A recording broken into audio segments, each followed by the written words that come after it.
we will demonstrate how to create a part in SolidWorks for a 2.5 axis CNC milling operation and generate G-code using the SolidWorks CAM module.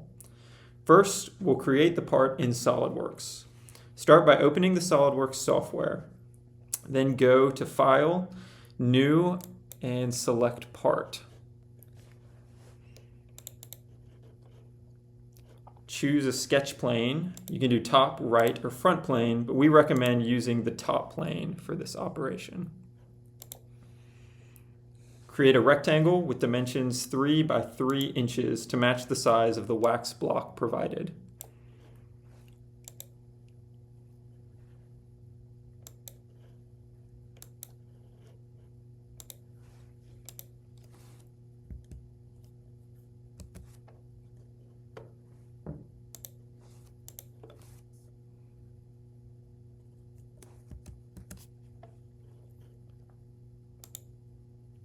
Once you've defined the dimensions clearly, then go to Features and Extrude Boss Base.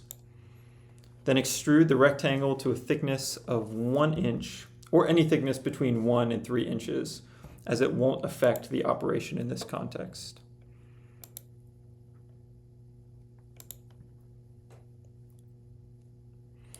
Next, we're going to add machinable features. Click on the top surface of the block and start a new sketch. Then create a circle with a diameter greater than 0.5 inches. The cutting tool diameter is 0.5 inches, and we won't be using a drill bit.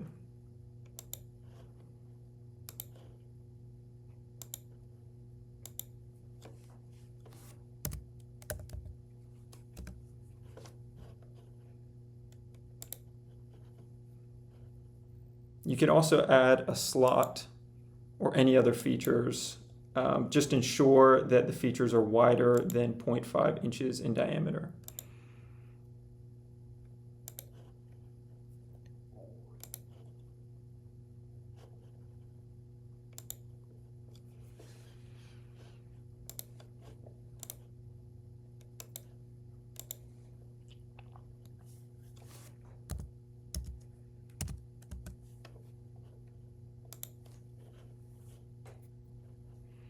Set the depth of these features via extruded cut to 0.1 inches.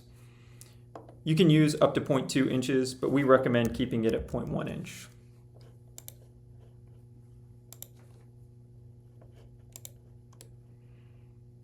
Next, we're going to enable SolidWorks CAM and set up the machine.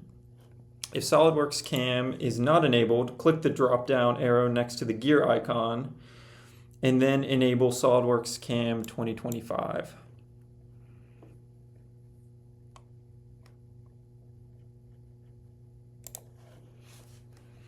Go to the SolidWorks CAM tab and select Define Machine. Set the machine type to mill inch and the machine duty to medium. Use the default tool crib, and you can customize this later if needed. Under Post Processor, select M3 Axis Tutorial, and then click OK. Next, we're going to define the stock and coordinate system for our part. Define the stock manager before the coordinate system. Add 0.15 inches to the top Y+ direction to account for the facing operation. And make sure you select the Y+ first. Leave the material settings as default.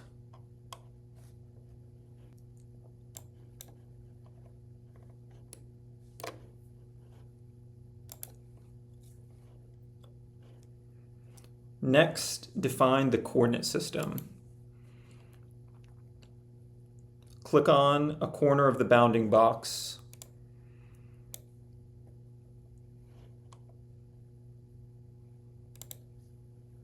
And change the X, Y, and Z axes as shown.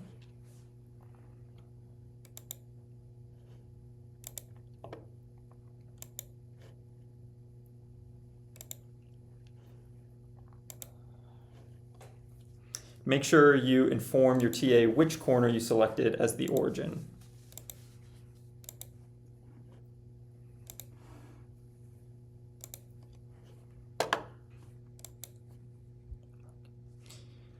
Now we're going to work on machining setup and toolpath generation. Go to Mill Parts Setup and select the top plane. Click Extract Machinable Features and Generate Operation Plan.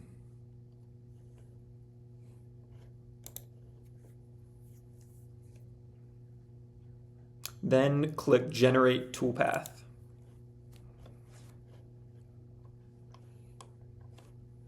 If the system includes drilling operations, which we don't want, and omits facing operations, then we'll need to first delete the drilling operations.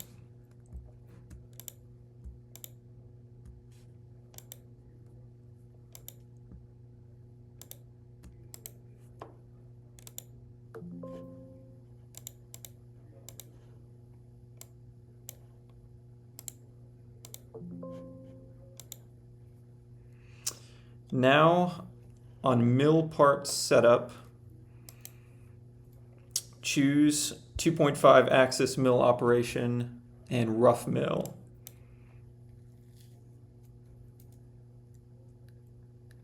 Select the 0.5-inch flat end mill. And you can hit the green check and create features. Define the pocket features using the internal surfaces in the circular hole on your part.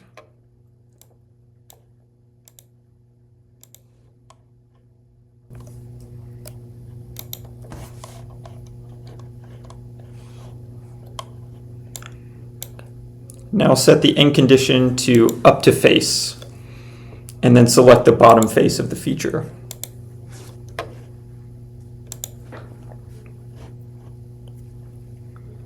And hit the green check to finish this. Now we're going to add the face milling operation.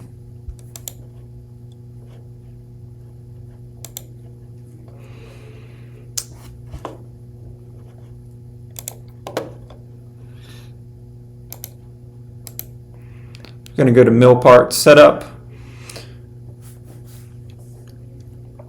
2.5 axis mill operation, and then rough mill. Select the 0.5-inch tool.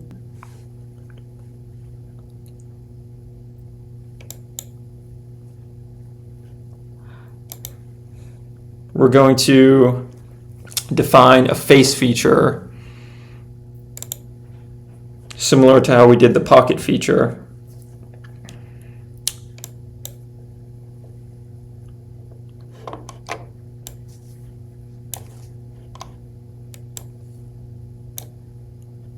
We're going to set the end condition to up to stock.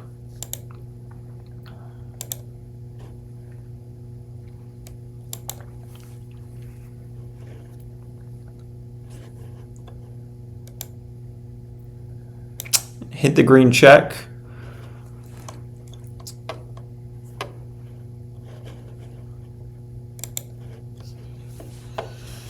And now we need to reorder the operations. So you're going to drag the face milling operation to the top of the operations list so it occurs first in the sequence.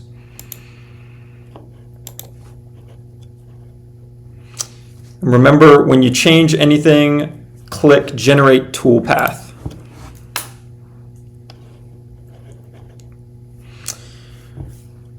The next thing we're going to do is adjust the tool parameters.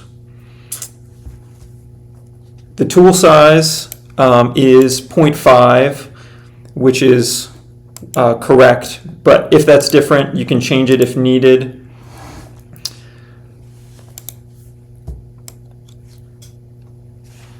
Click on the operation and then go to Edit Definition.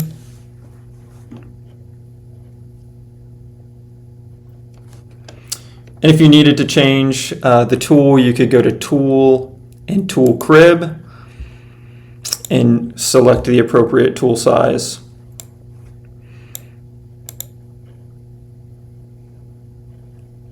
Since it's at 0.5, we're going to go ahead and change the feed rate and speed. So go to F/S, that's for feed/speed. And in Define By, click Operation. And you're going to set the spindle speed to a maximum of 3,500 RPM. This is what we recommend to keep things safe. For the feed rate, you can use 30 inches per minute as the feed rate, since we're using wax as the material, which is soft.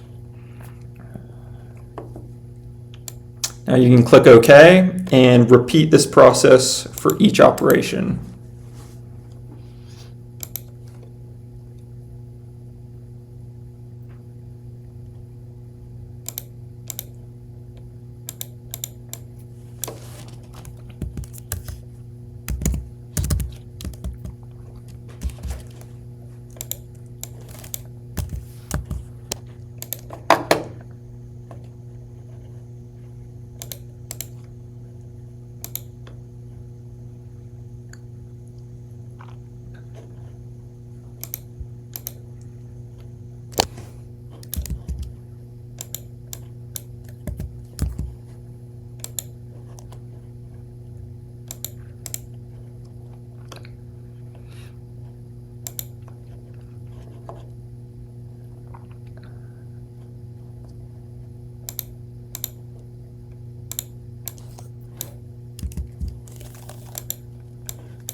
Now that that's completed for each operation, we can go to the final steps to simulate the G-code. And so we need to hit Generate Toolpath again, since we've made changes. And then use the Simulate Toolpath to verify machining behavior.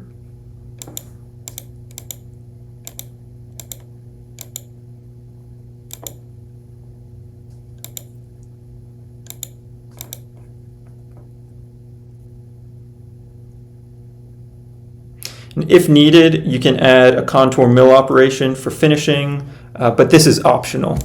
Click Step Through Toolpath.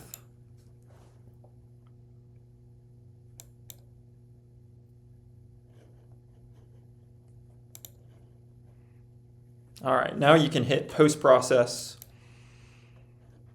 and then save the .txt G-code file at a convenient place you can find again.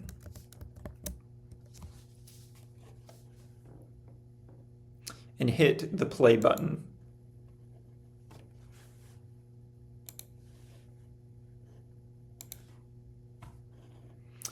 Now go ahead and find that G-code file and open it up.